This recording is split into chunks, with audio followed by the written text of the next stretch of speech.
Hello, everyone. Welcome to this week's episode of Wisdom Within. I'm joined by the amazing Anat, and we are going to talk about some really exciting topics today, including inner child healing and somatics. And we actually met on a trauma and somatics course about 3 years ago now. So it's so nice to reconnect in this setting, in this space. And I wanted to give her the chance to speak about the amazing work that she does. So if you want to just say hi and maybe start with speaking about the next retreat you have coming up.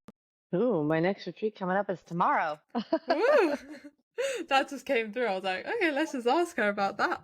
Yeah. It's interesting. I've led over 40 retreats. I used to, prior to COVID, lead a retreat like every other month. That's how Wow. often. Like my work was predominantly retreat style, and COVID shifted that. And then, since we met, I shifted from my focus being, retreats open to anyone that's looking for healing to more uh, only doing retreats inside of my certification program. So for like coaches and healers that are getting certified in my method. And then there's always a few spots I leave open for those that are in the healing guards that want to come experience my method. So I've uh, I've picked a lane, you could say, because I used Mm. to help anyone and everyone that needed it. Now I just refer them to my certified coaches. But yeah, my retreats, my clients used to tell me, stop calling them retreats. They're intensives. I'm like, okay, it's an intensive. Got it. Yeah. Deep work, deep healing work. People walk in as one version of themselves and walk out a different version completely. And with a focus on that, with a focus on like, what are the archetypes that you want to let go of, the characters that you play, what are ones you want to step into. And that's kind of like how I start my retreats. So everyone really knows like, what is it that I am not aware of that I play that I do want to retire? And having someone pick like an easy one and a challenging one, like one that feels like edgy to them.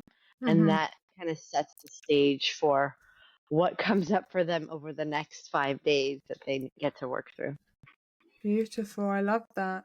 So, how did you start your journey with focusing on inner child work?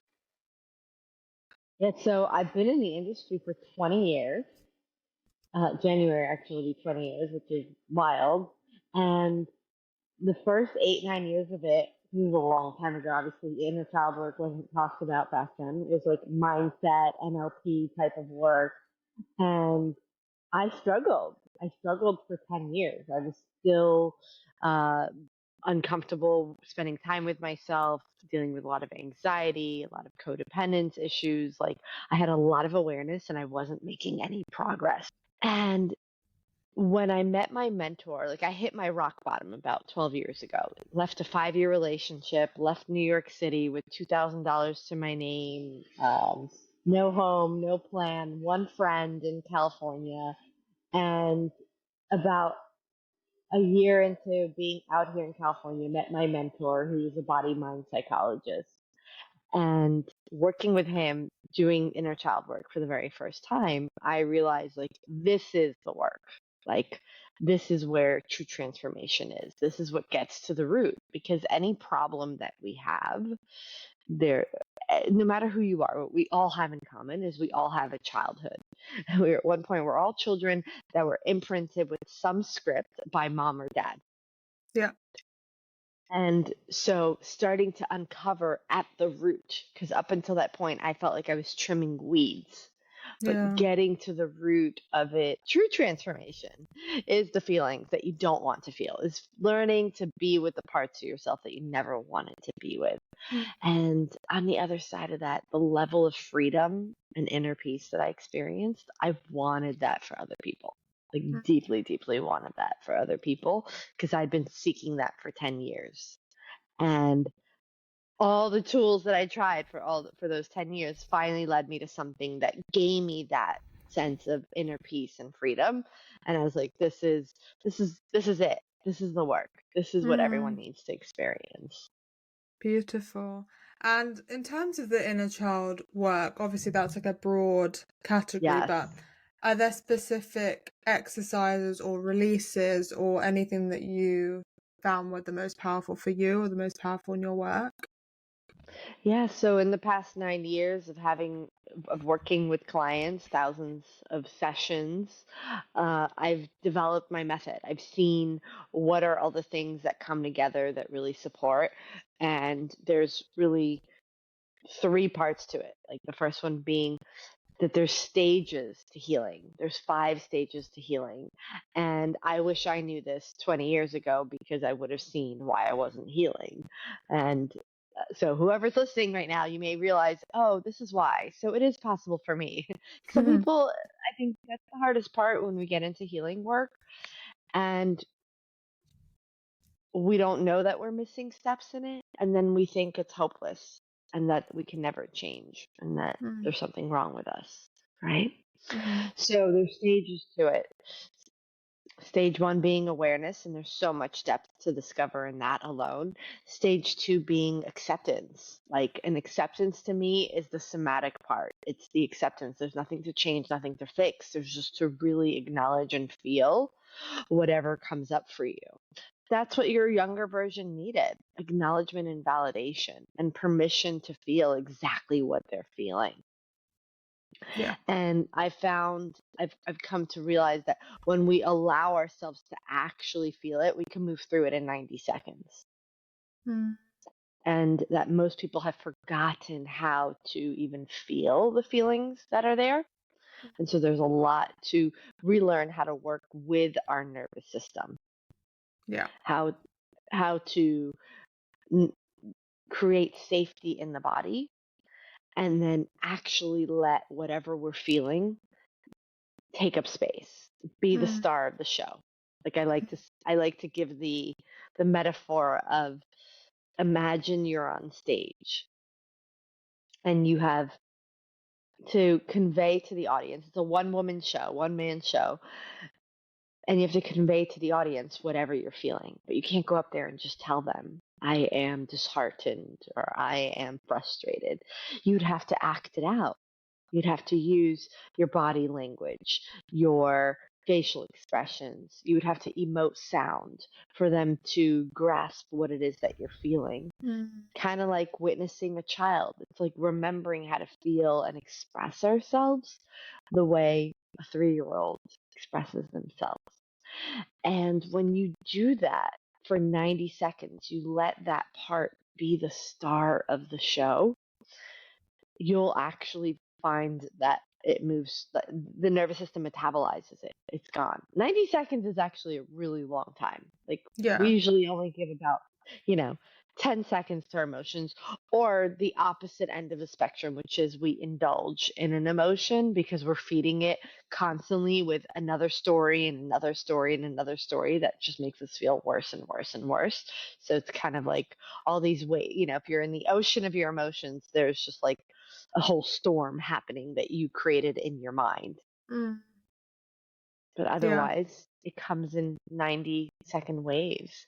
And so that's a big part of the process, is learning to feel the way a child feels, learning how to express the way a child does. And that handles the body, the energetic body, clearing that out first. And then stage three is getting to the root of it. On the subconscious level, how did this programming get to you? Where did you learn that this is the way to be, whatever the belief is that you're struggling with? And most of what we learned from mom or dad. Yeah. Yes, there was influence of society and siblings and all that, but there was still, if you learn something from siblings, how did your parents react to that behavior, right? There's still, did they give permission to it? Did they not? So there's always a foundation of whatever mom and dad modeled, even if they were absent. There's a role there's that mom plays, which is she plays the role of the self. She was an extension of you at one point, and or you were an extension of her, right? You guys were connected. And so we don't see mom as separate. I actually saw this article recently that I think the first 7 months the child doesn't even know that they are separate from their mom. And so mom becomes your role model for everything related to the self, how you see yourself, treat yourself, talk to yourself, love yourself. And you either copy or you rebel, you do the opposite, or you create a way to survive. If there was a particular traumatic incident that required you to create a survival strategy. And then father represents everything that's not the self. The first person in your life that showed you love that was outside of you, aka mom. And so we a lot of times hold dad up on this pedestal of like he is our heart. He's the first love in our life, and he either lives up to it or he breaks your heart. And so he's your role model for everything that's not the self, for the world, for your relationship with others, for how you show up in the world, how safe you feel in the world. So it's all about, whether it's your career or your relationship to God or other people, vulnerability, being open to others. He's the model for that. And again, same thing, we copy or we rebel. So in this stage of inner child work, to me, it's that exploration of, well, who's that? Who did you learn this from? Whose energy is this? Is it what you saw, heard, or felt? Is it how they made you feel or how you felt about yourself? And sometimes it's both mom and dad. And if it is, we always start with mom because mom's the self. You want a strong foundation of you with yourself before you look at your relationship with others. And then stage 4 is the rewiring and reparenting. So this is where you get to give yourself what you always needed and wanted from mom. Reparent that part. Mom's job is done. Now it's your job to mother yourself. Or, reparent the father, which means which is a lot of action. Like, how do you show up in the world?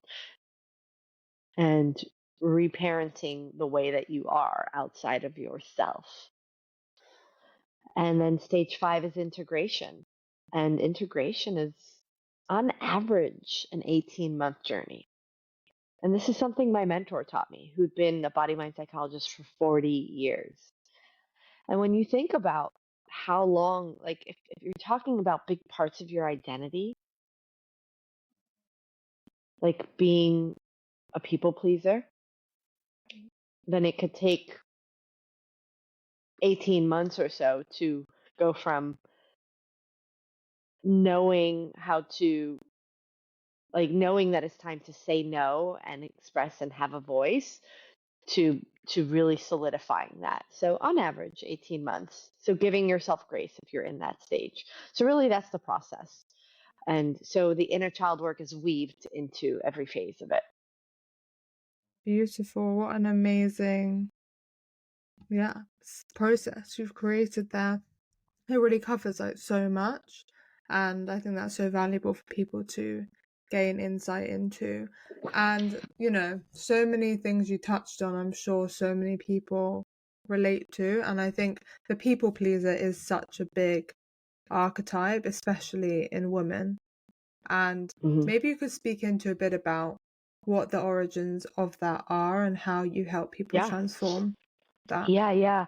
So there's different personality. There's a book, I'll give credit to Dr. Stephen Kessler. There's a book called The 5 Personality Patterns. Mm. And I started working with this book about 6 years ago. And he talks about how there's 5 patterns, and every single one of us forms one to three, well, a primary and a secondary for sure, that run our life when we don't feel safe.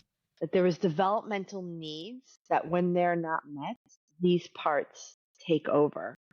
One of those is called the merging pattern, and it's formed out of the developmental need for nurturance, anywhere from 3 months old to 3 years old.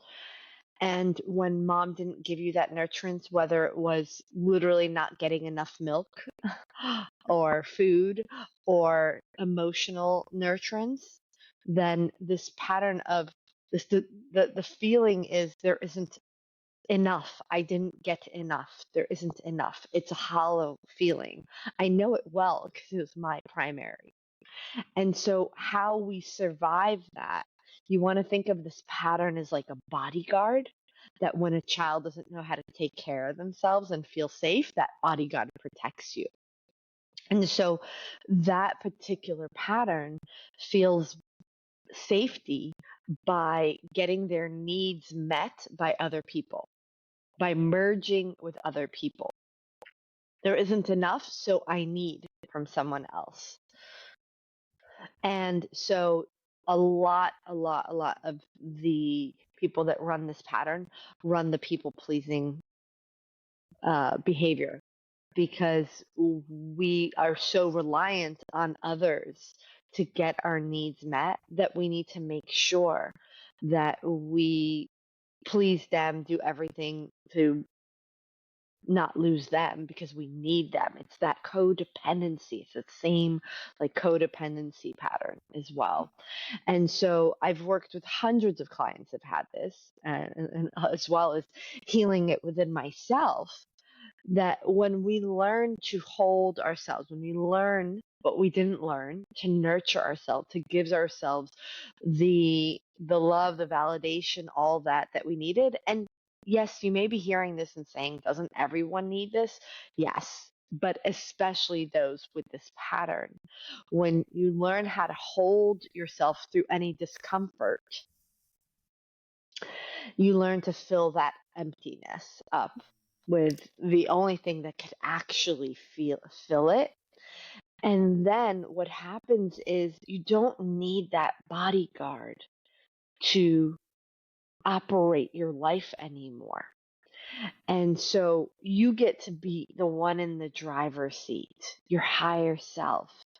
And then guess what? All these patterns, and he talks about this in the book, all of them have gifts to them.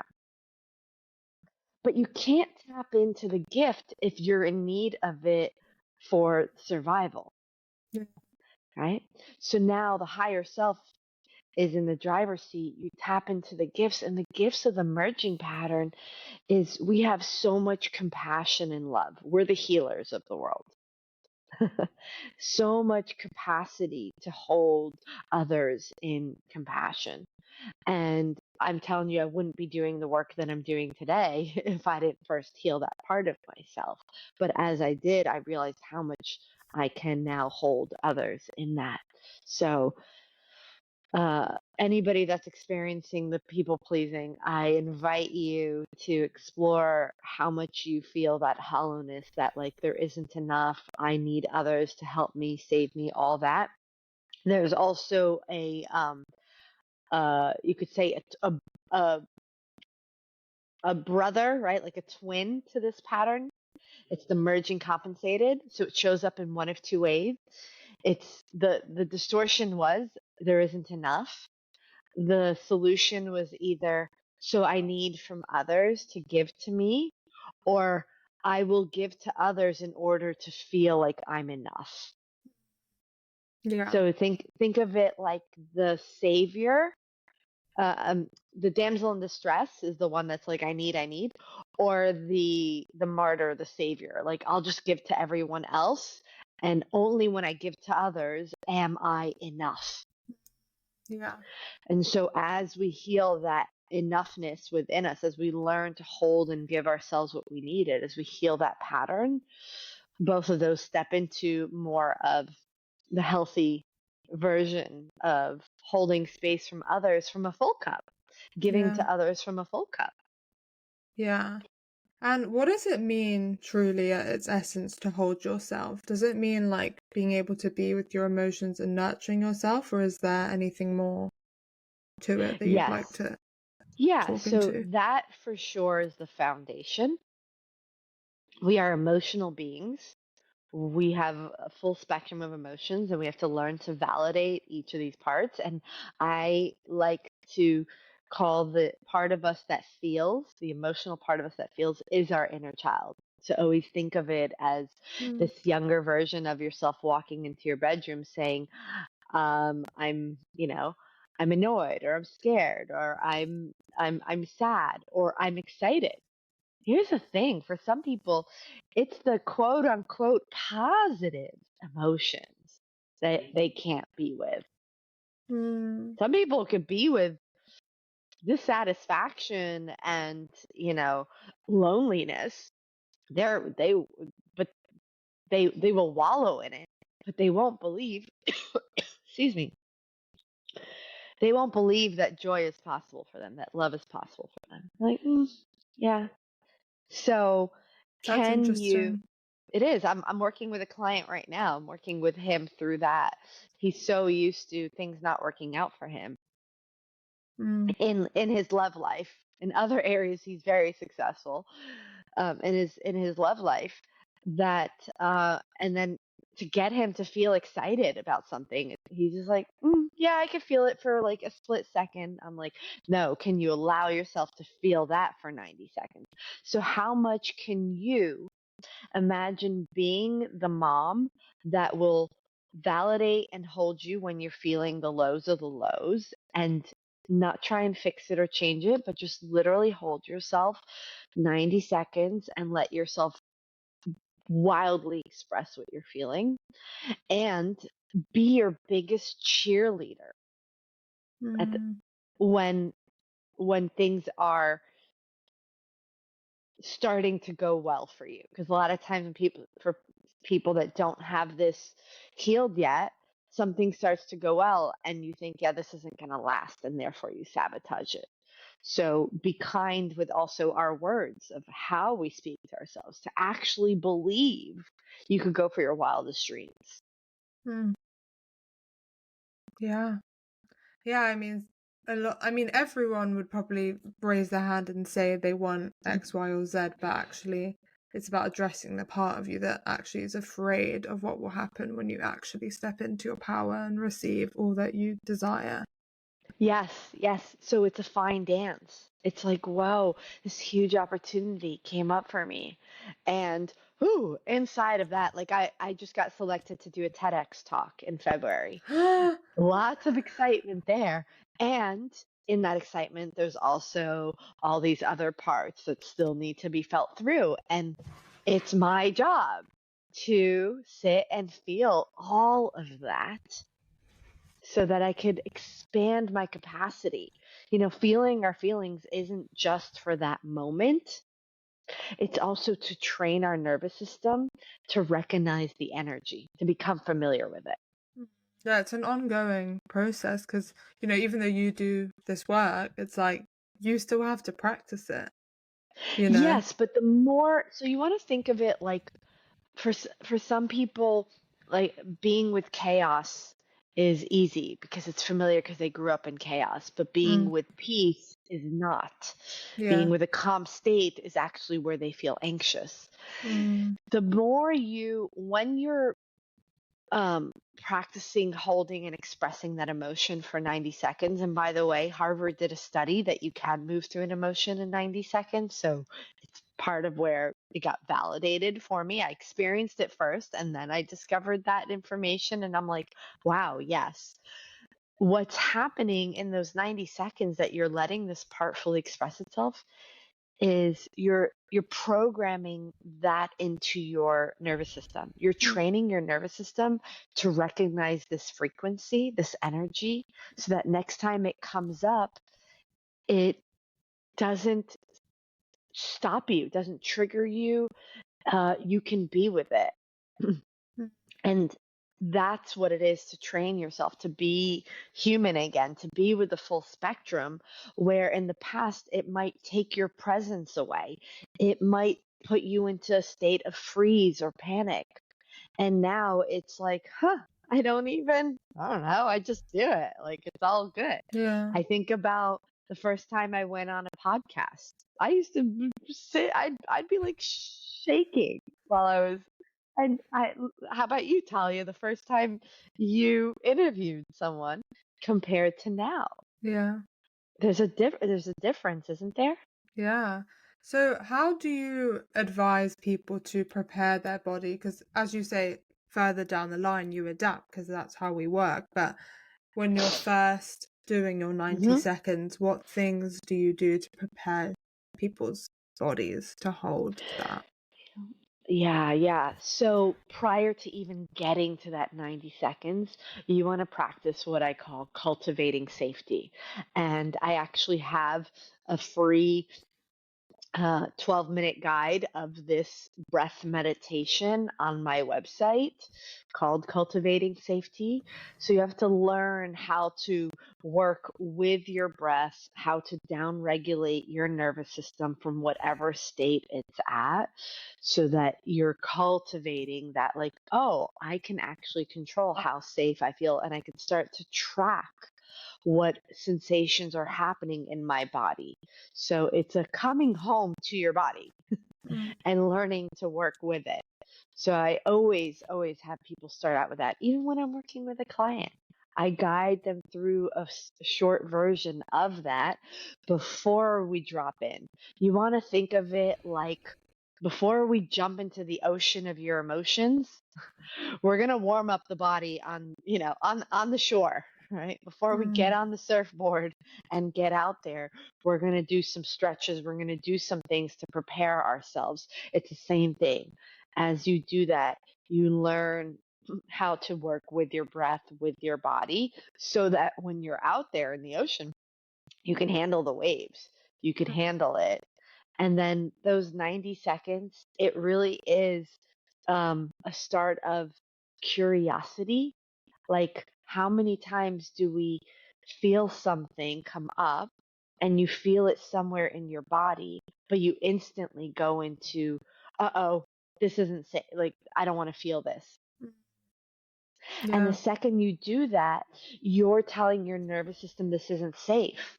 So your nervous system is putting you into a state of fight, flight, freeze, or please. It's like this bubble, and this emotion sits outside of the bubble. So it's still there. You're just you're protected from it instead of working with it, right? So your nervous system's always working for you. It's either protecting you or it's metabolizing and expanding you.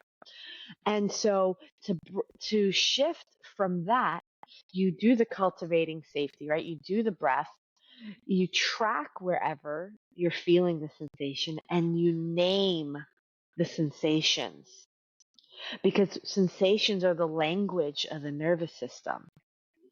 Mm. So when we name the sensations, like, okay, so I'm feeling it in my chest and it's tight and it's the size of my hand and it's heavy. All these ways of describing it bring curiosity. And curiosity is kind of like saying, hey, let's look behind door number 1, which means it's safe. If there was a lion behind door number 1, you would not be opening that door. Yeah. But just by bringing curiosity and naming the sensations, you are peeking behind door number 1. And so you're letting your nervous system know in that moment, hey, come with me. This is safe. And so that's the first step, is naming the sensations tells your nervous system, oh, we're curious. We're safe to explore this. And then you imagine that you're on stage. And I use something called the mood meter. You can look it up. It was created by Yale University. It's a graph that shows over 100 different emotions. Yale University created it to expand our emotional intelligence, our emotional vocabulary. Because if you think that you're sad, or feel like you're sad, and you get on stage to act out sad, but if I gave you the mood meter and you said it's actually not sad, it's disheartened, that's more accurate for me, or it's apathetic. But our emotional vocabulary for a lot of people is limited to like sad, happy, angry, Yeah. and scared. When you expand your vocabulary around it, you bring more accuracy, because what disheartened feels like in the body is slightly different than sad, is it not? Yeah. And so when we bring accuracy, so I invite everyone look up an image of the mood meter and be like, what is it I'm feeling? What is it I'm feeling right now? Find the accurate word for what you're feeling. And then imagine you're on stage and for 90 seconds, act it out. What's the body language of this heart? What's the facial expression? What sound? And let yourself exaggerate it because Mm. you're just training your nervous system to recognize this energy. Set a timer for 90 seconds and act it out as best as you can with as much of your full body expression, like a child would express themselves Mm. fully. You watch a 3-year-old, like my niece, it's a full body expression. It is not just words. Hey, I am frustrated right now with my big sister. Auntie, can you help me? No, it is not that. It is she drops on the floor, she screams, she makes facial expressions, she bangs her hands, and I'm like, oh, she's annoyed with what her big sister did. Yeah. So 90 seconds, do that, and you'll notice that it will move through you. And then underneath that, or at the end, or close to the end of those 90 seconds, check in what's there now. Sometimes there's another wave, there's another emotion that was hiding, Mm. and then express that. So think of yourself as someone that's in the ocean riding waves. Sometimes one wave can bring you all the way to shore, but sometimes it crashes and there's another wave. And so you just keep riding the waves until you feel like you've landed on what I call the land of possibility, where you feel anything is possible, where you feel expansive, where you feel peace. And then whatever you feel there, because in this mood meter, there's quote unquote the positive quadrants of emotions too. Feel that for 90 seconds. Bathe in that. Bask Mm. in that. It's kind of like the warmth of the sun after being in the cold, stormy ocean. You're just like, okay, oh, let me enjoy this for a few moments. Yeah. Same thing. So that's the practice. Mm. Amazing. Yeah. Well, do you have any last bits of wisdom that feel alive for you at the moment that you feel like the world needs to hear right now? I think a lot of those that are listening to your podcast or listen to podcasts around healing from within know that they're are doing the work, most likely are doing some version of digging and exploring, and sometimes people get stuck in that. They think that they need to keep digging, and not enough people are giving themselves a chance to go out there and integrate. And Mm. I'm really huge on like lasting transformation happens in the integration. And Mm. so, you know, give yourself time to also turn off from looking within and look at what you have done and how can you go out now and be that new version and start to practice more of the integration. So we can get stuck in always thinking there's more to dig, and I'm just like, Mm. ask yourself, am I also giving myself a chance to go out there and act as that new person and let it be messy because it is. So, having compassion and grace in that 18-month journey of crossing a bridge from the old version of yourself to a new version of yourself. Sometimes the bridge is wobbly. Mm. When it's wobbly, uh, know that you may take a few steps back, and it's okay. Get back on track. And when it feels really stable, take massive action in knowing yourself as that version that you're walking towards. Mm. Wow, that's powerful. I think integration's been something that I've heard a lot collectively and in my personal life. So it's amazing that you touched on that because it can get addictive digging because it is powerful. But at the Yes. same time, life is your ceremony. Life is going to present you with opportunity to demonstrate that you have actually learned the lessons Hmm. because actually Exactly. doing it in practice is a lot harder. Exactly. Exactly. That's what it is. It's the tools aren't just like sit down and I'm gonna do the meditation right now. It's it's the other 23 hours of the day. How do you integrate it towards that? And I have clients that will message me years later and say, Anat, thank God you taught me what you taught me. I'm going through one of the most challenging periods of my life right now, and I feel so equipped. And so Mm. getting that, you're not only digging, it's not just digging to heal, and it's having the tools that and the capacity so that when you are continuing to live your life, and I'm 45, I could tell you, life continues to give you challenges and opportunities for growth. It doesn't stop. Do you feel equipped? Because if you do, then that is where resilience is. That is where you will continue to be unstoppable. So don't dig forever. Just dig enough to know that you can take the next step forward. So, how do people find you and connect with you and work with you? Yeah, so if you want to connect with me, I'm pretty active on Instagram. And if you follow me there, Talia can attest to this. I will message you within a week.